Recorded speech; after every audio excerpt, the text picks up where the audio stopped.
Greetings, Crocodile Army. In case you hadn't noticed, there's still an election going on in the United States, and we're not even halfway done with the process yet. If I were made King of the United States, I would definitely compress the election season by about 6 months. Well, assuming I didn't decide to become a benevolent dictator instead. Those church taxes would be pretty steep. Election season is an ugly, stressful time for everyone that lasts over a year. Even within both parties, the rhetoric is extra angry this year. Among my friends who are more liberal-leaning and more inclined to vote for Democrats, which is most of them, I hear a lot of talk about the best way to make the candidates we have to choose from more progressive both now and in the longer term. As science lovers, I think we should take a natural selection approach to this. Exerting selection pressure works on more than just species. We can change the environment on any number of institutions to gradually get what we want.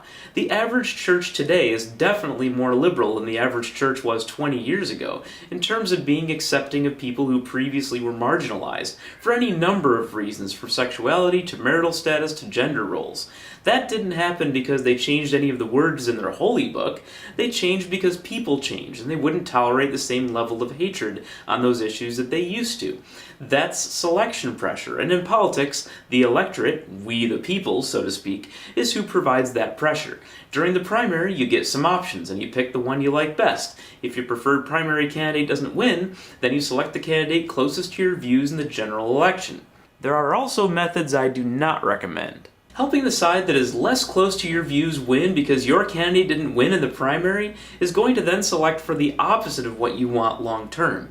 If you're an atheist and you see Ted Cruz, the slimiest evangelical you could possibly imagine, running in the general election with one person realistically between him and the presidency, then it would be a good idea to make the effort and vote for whoever it is that can deny him that opportunity.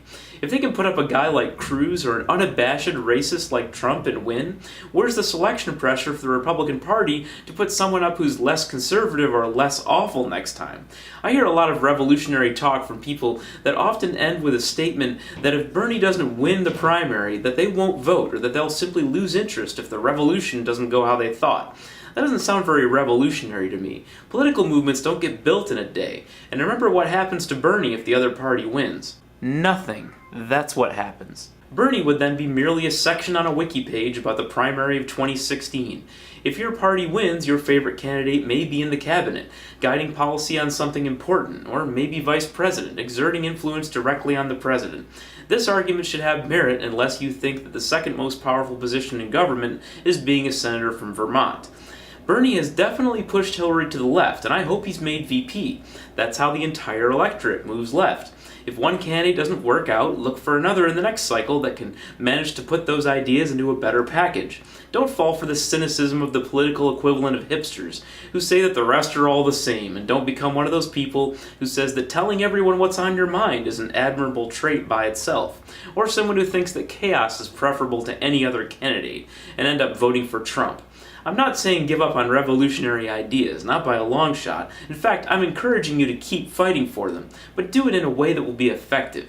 Use evolution to drive the revolution.